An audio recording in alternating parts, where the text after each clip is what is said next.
Dili na ako mapugngan ang akong kababaero. Bisan minyo nako.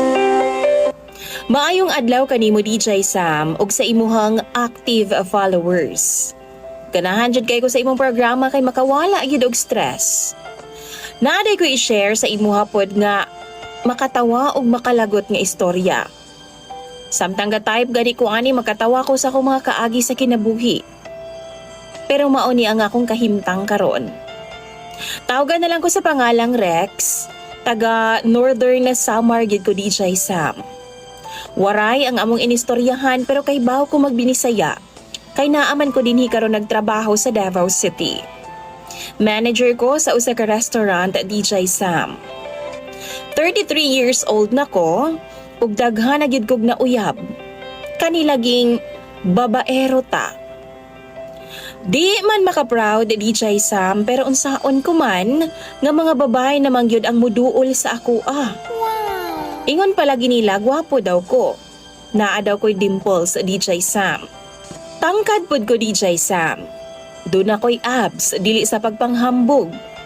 Active manggug ko sa gym og maayo pod ko mosayaw kay dancer man ko kumbaga. 18 years old pa lang ko DJ Sam nakatilaw na kog ana-ana. Ang naka-virgin sa ako among silingan nga 20 anyos. Ate pagani ang akong tawag sa iya DJ Sam pero crush daw ko niya.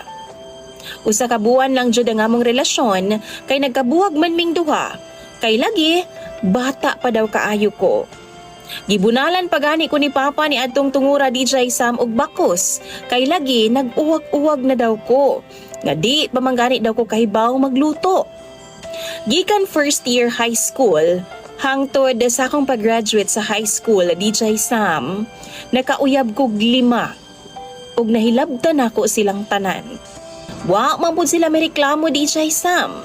Basta kay mutikangkang lang sila sa akong atubangan, kay lagi lamion man daw ko. Babaero ko DJ Sam pero kahibaw pud ko sa giingon nilang responsibilidad. Nagagamit po kog kondom aron dili ko makaburos kay nag-eskwela palagi ko. Bisan og pasaway ko DJ Sam, wa na ako gipasagdan ang akong pagtuon. Kay mao man ay ingon sa akong papa. Bahala daw mang babay ko basta kay makagraduate lang ko. One time DJ Sam na ako'y gida nga uyab sa among balay. Abi gyud nako gwa nga ako mga ginikanan kay ingon man si papa nga moadto daw sila sa fiesta. Basta, gikurambos na kong tama ng akong uyab sa sala.